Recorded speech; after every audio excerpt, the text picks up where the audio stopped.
હવે પરમ ગુરુને જે જગતમાં આવીને પરચા આપવા પડ્યા એના વિશે આપણે આગળ વાત કરી. અગાધબાદ ગ્રંથની અંદર કાયમ પંથ જ્ઞાન સંપ્રદાયમાં અગાધબોધ નામનો ગ્રંથ છે, તેના વિશે આપણે વાત કરી. અને હવે છેલ્લે અગાધબોધમાં થોડાક ભાગ છોડી પણ દેવામાં આવ્યા અને પરમ ગુરુનું જ્ઞાન સમજાવવા માટે અમુક ઘણી કોશિશ કરી, પણ જ્ઞાન એટલું ગુહ્ય હોવાથી ઘણા લોકોને રસ પડતો નથી, એટલા માટે થોડાક ભાગ છોડી અને છેલ્લા પરમ ગુરુને જે પરચા દેવા પડ્યા અલગ અલગ દ્વીપની અંદર. ખરેખર પરચા દેવાનું કોઈ કારણ હોતું નથી, પણ શા માટે દેવા પડ્યા એના વિશે પરમ ગુરુ ખુલાસો કરે છે, તો આપણે થોડી વાત એમને જાણીએ. પરચા પ્રકરણ ચતુર્વિધ જીવનરૂપી અંગ 5. હે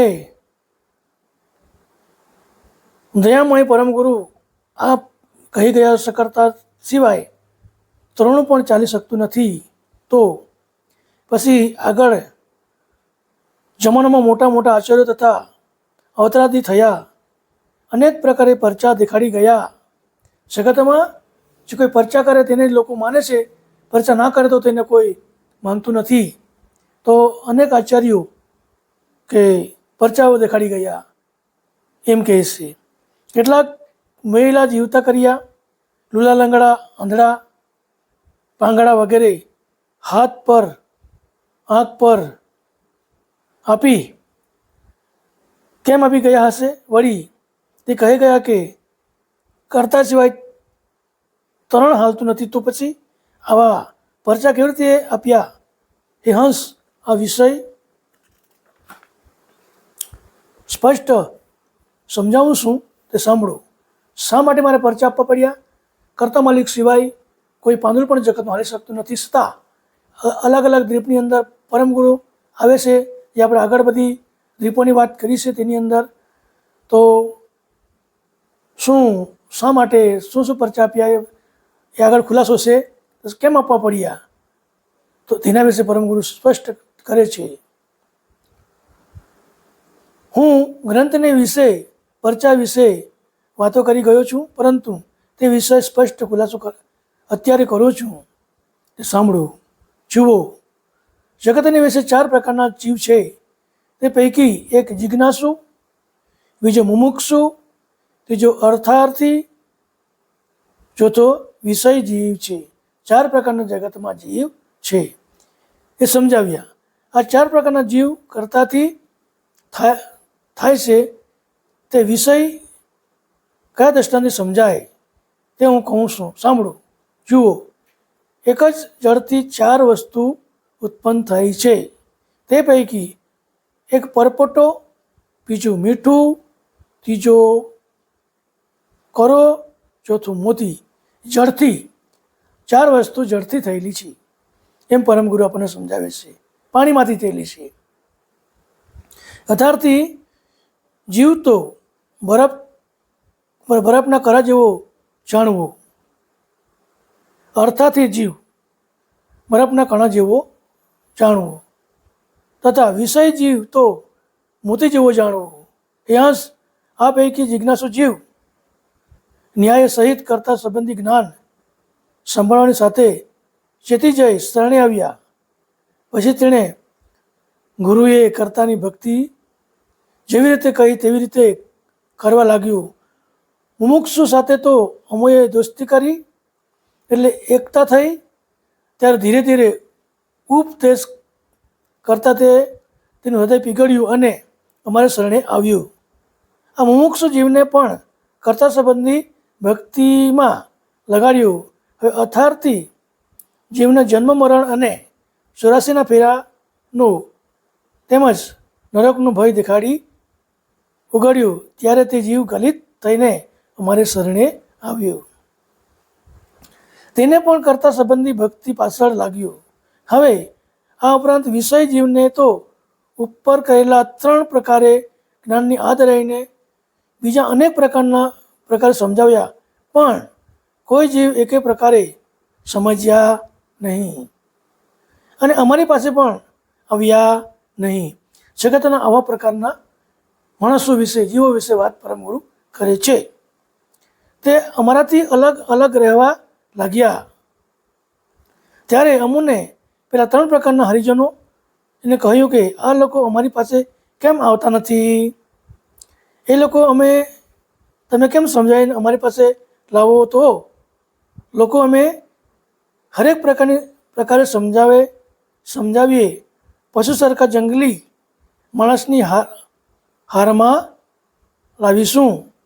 પછી ન્યાય સહિત નીચ કરતાને ઓળખાવીને તેમને ભક્તિ કરાવીએ. આ પ્રમાણે અમુને સમજાવેલા હરિજન લોકોને કહ્યું. ત્યારે તે જઈને પેલા અલગ રહેનારા જીવોને ભૂત કરવા લાગ્યા. ત્યારે જંગલી સાકુટ લોક એવું બોલ્યા કે તું તમારા ગુરુ તે કોઈના મહિલાને જીવતા કરે છે? જ્યારે એ લોકો સમજાવવાનો પ્રયત્ન કરે છે ત્યારે સાકુટ માણસ એમ કહે છે કે તમારા ગુરુ કેટલા શક્તિશાળી છે, કોઈ મહિલાને જીવતા કરે છે? કોઈ લુલ્લા પાંગડા આંધળાને હાથ પગ કે આંખો આપે છે જેથી અમો તેમને માનીએ? જગતમાં એવો પણ ધર્મો છે કે લુલાને ચાલતા કરી દે, મહિલાને જીવતા કરી દે, મહિલાને સાંભળતો કરી દે. આવા પરચા જ્યાં થતા હોય તો તેને ભગવાન માનીને એને લોકો ભગવાન માને છે. તો તમારા ગુરુ છે એવું કરે છે કે તો અમે એને ભગવાન માની શકાય? એવા પ્રશ્ન કર્યા. અને તેમને શરણે આવીને જુઓ તમારા ગુરુ ખાય છે, પીએ છે, આપણા સરખા જ દેખાય છે. તમારા ગુરુ તો ખાય છે, પી છે, આપણા સરખા માણસ જેવા જ છે એવું પણ લોકો કહે છે. જુઓ તે કંઈ પરચો દેખાડે તો અમે તેમને માનીએ. એ કોઈ પરચો દેખાડે તમારા ગુરુ તો અમે એને માનીએ, નકર આપણી જેવા જ માણસ છે, ખાય છે, પી છે. ધારો કે મહાભારતની અંદર કૃષ્ણ ભગવાનને પણ અમુક લોકો, કૌરવ લોકો માનતા નહીં હતા. એને પણ માણસ જેવા જ ગણતા હતા, મોટા ભાઈ જ ગણતા હતા. બરાબર? તો માણસોમાં એટલો બધો અહંકાર મત ભરેલો હોય કે અહંકારને કારણે સામેના મતલબ કે ભગવાન સરખા માણસોને પણ ઓળખી શકતા નથી. જુઓ કંઈક પરચો દેખાડે અને માનીએ. આ પ્રમાણે સર્વ લોકો બોલવા લાગ્યા. કારણ કે તેમના અંતર્જ્ઞાન તો છે જ નહીં. અંતર્જ્ઞાન તો એ લોકોમાં છે જ નથી. જગતમાં જે ચાલી રહ્યું છે તે પ્રકારનું જ્ઞાન છે, દેખાદેખીવાળું. તે લોકો ઉપલક દેહને જોવાવાળા છે. એથી અધિક જુઓ અત્યારે માનેને આ પ્રમાણે પેલા હરિજનો અમારી પાસે આવીને કહ્યું. આમ આ હરિજન વચન સાંભળી અમને નિષ્કર્તાની સ્તુતિ કરી અને કર્તાની આજ્ઞા માની ને કહ્યું, હે કર્તા, પેલા 4 પ્રકારના જીવ તમારા ઉપજાવેલા હતા તે પૈકી 3 પ્રકારના જીવ તો અમારા સ્વરૂપના અને તમારી મહત્તાના જાણકાર કર્યા છે, પણ 1 પ્રકારના જીવ તો અમારી પાસે આવતા જ નથી. કર્તા માલિકને કહે છે કે તમે જે માણસો બનાવ્યા 4 પ્રકારના, તે પ્રકારના અમુક પ્રકારના માણસો તમારી પાસે આવતા જ નથી. બધાને જ કર્તા માલિકે બનાવ્યા છે પણ નથી આવતા. પછી એમને કેવી રીતે સમજાવવા? જે ગુરુ પાસે આવતા જ નથી, સાચો ધર્મ સમજવા માગતા જ નથી, તેને કેવી રીતે સમજાવવા? તેમને કેવી રીતે ઓળખવા? જુઓ તમને તો તે ઓળખાતા નથી, તો પછી તેમને ઉપજાવીને શી મતલબ છે? તમે શા માટે એ લોકોને ઉત્પન્ન કર્યા કે ભગવાનને તો ઓળખતા જ નથી? શી મતલબે પાલન પોષણ પહોંચાડો છો? તમને બધાને જ પાલન પોષણ કરો છો. તમને માને તેને પણ પાલન પોષણ કરો છો, નથી માનતા એને પણ પાલન પોષણ કરો છો. એમ કહે છે. હું તમારી મોપેટ અને મહત્તા પ્રમાણે તેની તમારે ગણતરી કે ગણના પણ નથી, પરંતુ હે પતિ, હું તમારો અંગીકૃત મહદ અંશ છું. પરમ ગુરુ કર્તા માલિકને આવી વિનંતી કરે છે. એથી કહીને અમોને ઓળખાવ્યા વિના કેમ ચાલે? વળી મને પણ આજ્ઞા કહીને આ ભવને વિશે મોકલ્યા છે, જેથી જેઓનું કલ્યાણ ન કરી શકું તો તમારી શી મતલબ સાધી શકાય? તમને મને આવા લોકોને સમજાવવા માટે જગતમાં મોકલ્યો છે, પરંતુ જગતમાં આવ્યા તો આવા લોકો છે, તો એને હું ના સમજાવી શકું તો અહીંયા આવવાનો મારો મતલબ શું છે? એવું પરમગુરુ કહે છે. એટલા જ માટે જીવોને તમારું સ્વરૂપ ઓળખાવવું જોઈએ. એટલા જ માટે પરમગુરુ કહે છે કે તમારું સ્વરૂપ ઓળખાવવું જોઈએ. પછી ભલે ચાહે તેમ કરે, તમારી મહત્તા તો જાણે તો ખરા. એટલે કર્તા માલિક એમ કહે છે કે તમે એને જ્ઞાન આપો, ચાહે તમને તમારું જ્ઞાન માને યા ન માને, પણ એને તમે સમજાવવાનો પ્રયત્ન કરો, આવું કહેશે. આ કારણે લીધે આપની પાસે આજ્ઞા માગીને આટલું જ કહું છું કે લોકો પરચા આપ્યા સિવાય માનતા નથી. એટલા માટે જે ધામમાં પરમગુરુ ગયા ત્યાં પરચા આપ્યા અને લોકોને મતલબ કે લોકોને પરચાથી જ લોકો માને છે. એટલે લોકોને કર્તા માલિકનો આદેશ હતો કે તમે લોકો માને કે ન માને, તમારે જ્ઞાન તો પીરસવાનું છે, લોકોને સમજાવવાના છે. એટલા માટે જે ધામમાં એ લોકો જ્યાં દ્વીપમાં ગયા ત્યાં એને પરચા આપ્યા. આપણે ત્યાં પણ જંબુદ્વીપ ભારતખંડમાં પરમગુરુ આવ્યા ત્યારે કાસોર, સારસા, આણંદ, સારસા ગુરુગાદી, આણંદ તાલુકા જિલ્લો, ત્યાં ત્રિય પરમગુરુ હેતબાતાને કાસોર ગામમાં એક ઘોર માવાડના જંગલમાં શેર તળાવ કિનારે બાળક સ્વરૂપે એક બાળકને લઈને કોઈ નાહન નામનું પ્રાણી લઈને ચાલતું થાય છે, ભસ્મ કરી જાય છે. તે સમયે થોડાક અંતરે પછી ત્રિય પરમગુરુ પોતે હેતબા અને પૂર્વજન્મના વચનો આપેલા હતા, તેને આધારે તે પ્રગટ થાય છે. હાલ અત્યારે બાલકુવેરનું મંદિર ત્યાં છે, જે પ્રગટ થાય છે અને ત્યાંથી પછી પોતાનું સાસરું સારસા હોય છે. સારસા આવીને ત્યાં ગાદીની સ્થાપના પરમગુરુ કરી છે. તો અહીંયા પણ ચમત્કાર કરવો પડ્યો છે.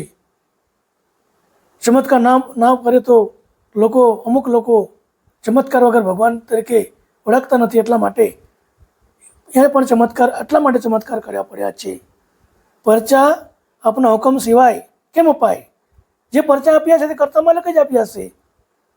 કર્તા માલિકના હુકમથી જ આ પરચા આપ્યા છે, એવું પરમગુરુ જણાવે છે. કારણ બીજાનું તરણું કેમ માની શકે? આ પ્રકારે અમારી સ્તુતિ કરી, કર્તાની આજ્ઞા માની. ભગવાન પરમગુરુ કરુણાસાગર જે કંઈક કામ એવું કરે છે તે પણ એના કર્તાને પૂછીને એને આજ્ઞાથી કરે છે. એ જાતે કોઈ પગલું ભરતા નથી, એવું પોતે કહે છે. આ પ્રમાણે કર્તાના કરાવ્યાની પરચા જરૂર જણાય ત્યાં આપ્યા. તે પરચા સંતજનોએ ગ્રંથમાં લખી પહેલાં સમજાવેલા હરિજનોને આપ્યા, પરંતુ પરચાનું માન અમે માથે લીધું નથી. તે માટે લઈએ, કારણ કે પરચા તો કર્તા પાસે જ કરાવ્યા, તો પછી આપણે શા માટે માથે લઈએ? જુઓ, જ્યારે ગ્રંથ પહેલાં સાકુટ લોકોને સંભળાવ્યા ત્યારે સાંભળીને સાકુટ લોકો ભાવ ઉપજ્યું, તેથી અમારી પાસે આવવા લાગ્યા. જ્યારે સાકુટ લોકો કંઈક સાંભળવા માગતા નહીં હતા ગ્રંથ કે કોઈ, ત્યારે ગ્રંથ સાંભળીને ધીરે ધીરે એને સમજ પડવા માંડી, તો સાકુટ લોકો પણ માલિક પાસે આવવા માંડ્યા. સાંભળીને સાકુટ લોકો ભાવ ઉપજ્યો, એને પણ ભાવ ઉપજ્યો, તેથી અમારી પાસે આવવા લાગ્યા. તેથી જીવો પર હેત લાવીને મારી પાસે બેસાડીને થોડે ભોજ કરવા માંડ્યા. તેમ તે જીવોને અમારી ઉપર હેત ઉપજવા લાગ્યું. જુઓ, આપણને આવું બધું જ્ઞાન ધર્મનું સાંભળવું નથી ગમતું, પણ થોડું આપણે આવું કંઈક ભગવાનનું જ્ઞાન સાંભળશું તો આપણીમાં પણ ધાર્મિકતા આવશે, આસ્થા થશે. ભલે કદાચ આપણે ભગત હોઈએ પણ આપણી પાસે જે કંઈક ભગતના લક્ષણો ના હોય અને ભગવાન પ્રત્યે કોઈ ભાવના ના હોય તો ધીરે ધીરે આપણે આવા ધાર્મિક કોઈ પણ ધર્મના આવા ગ્રંથો વાંચીશું અથવા સાંભળીશું. હમણાં યુટ્યુબ પર પણ ઘણા બધા બાબતો આવતી હોય છે ધર્મ વિશે, સાંભળીશું તો ધીરે ધીરે આપણને પણ ધર્મ વિશે રસ રાખશે. અહીંયા પરમગુરુ સાકુટને વિશે વાત કરે છે કે સાકુટો મારી વાત સાંભળતા નહીં હતા, નજીક પણ આવતા નહીં હતા, પણ થોડી થોડી વાત સાંભળવાથી એ લોકો પણ મારી નજીક આવવા લાગ્યા. આ જીવ તો જળ હતા, પણ પહેલાં પરચા ઉરમાં જાણી ભાવ ઉપજાવે છે. પછી અમારી સાથે તે જીવો સાચી ચડતા બેસી, ત્યાર પછી એ જીવો અમારી સાથે અંતર ખોલીને વાતો કરવા લાગ્યા. તો કહેવા લાગ્યા, એ સ્વામી તમે તો કોઈ અકળ પુરુષ હોય, અવિનાશી છો. આ સાંભળી મેં તેમને કહ્યું કે ભાઈઓ, એવા પુરુષો અમે છીએ કે એવું કોઈ સાથી જાણવું. ત્યારે લોકો કહેવા લાગ્યા કે હે મહારાજ, તમે ઘણા જ કાર્ય કર્યા છે. જુઓ, મહિલાને જીવતા કર્યા, વળી ઘણાને હાથ પગ અને આંખ આપી, અને ઘણાના કાર્ય કર્યા છે. આવા કામને મોટા પુરુષો સિવાય કેમ કરીને થઈ શકે? આ કોઈ મોટા પુરુષો તે જ કરી શકે, નકર નાના પુરુષો આવું કામ કરી શકતા નથી. આ વાત સાંભળ્યા પછી મેં સર્વ લોકોને એવું કહ્યું કે તેમાંનું અમે કંઈ કર્યું નથી. પરમગુરુ એમ કહે છે કે તેમાંનું મેં કંઈ કર્યું નથી. તે વખતે સર્વ હરિજનો કહેવા લાગ્યા કે મોટા પુરુષનો મુખે કરીને કહેતા હશે કે પરચા અમે આપ્યા છે, માટે મોટા પુરુષો પોતે કીર્તિ પોતાની મુખે કરે નહીં. ખેર, ગમે તે હોય પણ તે પરચા જુઠ્ઠા છે એમ અમો કેમ કહીને માનીએ? આ પ્રકારે અમો જેમ જેમ ના કહેતા ગયા તેમ તેમ એ લોકો મારા વિશે ભાવના દ્રઢ કરતા ગયા. આમ જ્યારે વિશે ભાવના દ્રઢ કરતા ગયા, તેમજ જ્યારે વિશે જીવ પતિત આણી દ્રઢ થયા, ત્યારે પછી જીવોને બોધ કરતા અમોએ ફાવ્યું. પછી અમે જે જ્ઞાન કહીએ તે સાચું માની લે અને જ્ઞાનનું ચિંતવન કરી સમજવા લાગ્યા. જે જ્ઞાન પરમગુરુ કરતા તેનું ચિંતવન કરતા વિચારતા, શું છે, શા માટે છે, કેમ છે, વિચારતા લાગ્યા. અને એ લોકો પણ વિચારવા લાગ્યા. આ પ્રમાણે જે જાણવા લાગ્યા તે સાર અસાર, સાચું અને જૂઠું, તેમજ નિત્ય અનિત્ય વિવેક, એટલે કે આ નિત્યનું વસ્તુ એમ સારા સાર સમજવા લાગ્યા. વળી આ બંને બંધુ કરતાથી ઉત્પન્ન થયેલા છે. એ બીજાથી નીપજે નહીં, પણ કરતા પોતે જ એની હાથે કરાવે છે. તેનાથી નીપજી શકે, પણ કોઈ બીજાથી આપોઆપ નીપજી શકે નહીં. આ પ્રકારે સમજવા લાગ્યા. ત્યારે અમુને પોતાના જિજ્ઞાસાને કરી સત્ય માન્યા. જ્યારે અમુને સત્ય માન્યા ત્યારે અમોએ તેમના કર્તા સંબંધી કર્મ કરાવી માણસની હારમાં આણ્યા. આમ જ્યારે એ લોકો માણસની હારમાં આવ્યા ત્યારે લોકોએ અમને નીચ કરતા સંબંધી ઉપદેશ કરી સુખિયા બનાવ્યા. ત્યારે પહેલાં પરચી વહેમ ભૂલી ગયા. સર નીચ કરતાનું જ્ઞાન એ લોકોને થયું ત્યારે પરચીની વાત એ લોકો ભૂલી ગયા, એવું પરમગુરુ જણાવે છે. આમ પરચાના વહેમથી ભૂલી ગયા જણાય. કેવી રીતે? જુઓ, પરચાનો વહેમ એમના અંતરમાં રહી ગયો હોત તો હરિજન એકનો એક પુત્ર હોય તેમને ત્યાં બેઠા હોઈએ ને એવામાં એક પુત્રનું મૃત્યુ થાય છે. પરમગુરુ એક વર્ણન કરે છે કે એક ભગતને ત્યાં પુત્રનું મૃત્યુ થાય છે અને તે સમયે પરમગુરુનું ત્યાં જવાનું થાય છે. તો પરચાની હાનિ કે થતી નથી વિશે સમજી ગયા છે. તેથી લોકો કહેતા હતા કે આટલા કામ કરો. એ પ્રકારે જંગલી જળ જીવો જેથી પરમેશ્વરના પદને પામ્યા. જંગલી જળ જીવોને કેવી રીતે પરમપદ મળી. એટલે એ આગળ જે વાત કરી છે પરચાની, તો એ ભગતને ત્યાં પરમગુરુ જાય છે. એના ઘરે પોતાનો છોકરો મરી ગયો હોય છે, છતાં પણ એને સાઈડ પર રાખીને પરમગુરુની આગતા એ માણસ કરે છે. તો ત્યારે એને ભક્તિ સમજાઈ ગયેલી હતી. એટલા માટે એ પોતાનો પુત્ર મરી ગયો હોવા છતાં એ મનમાં ખેદ રાખ્યા વગર પરમગુરુની ભક્તિ કે એનો આગતા સ્વાગતા કરે છે. એવા પણ પરમગુરુ ભગત હતા. એણે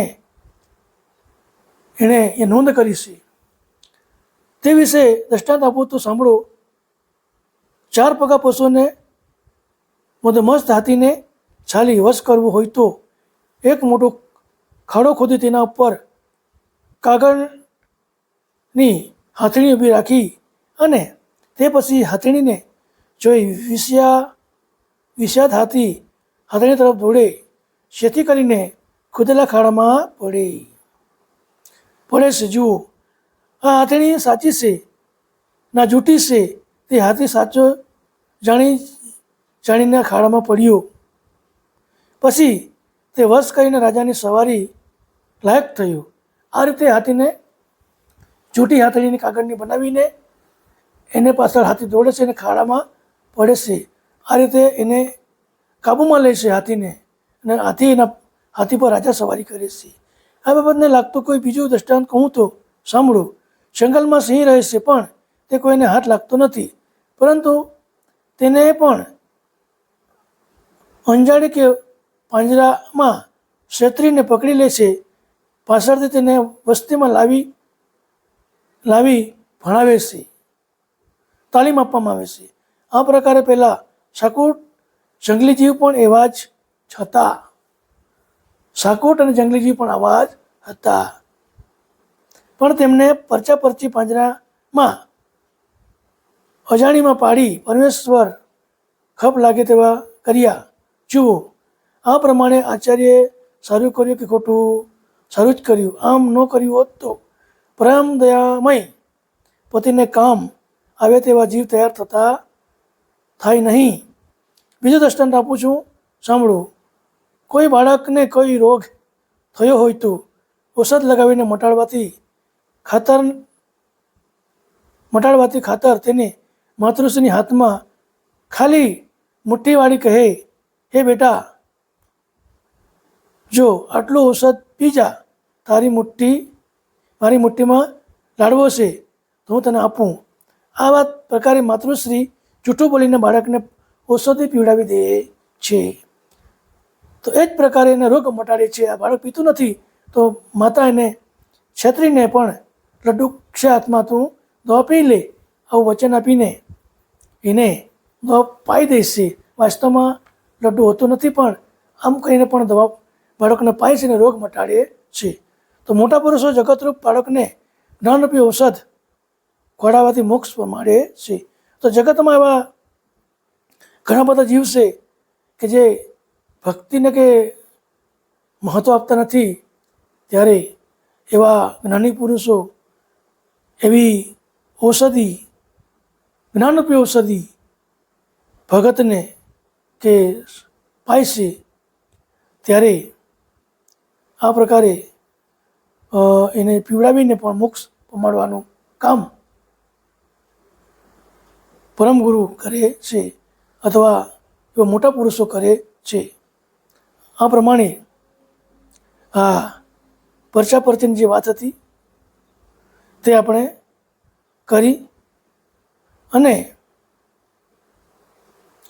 આ પ્રમાણે જગતમાં પરચાનું કોઈ સ્થાન પરમગુરુ નથી લાવ્યા.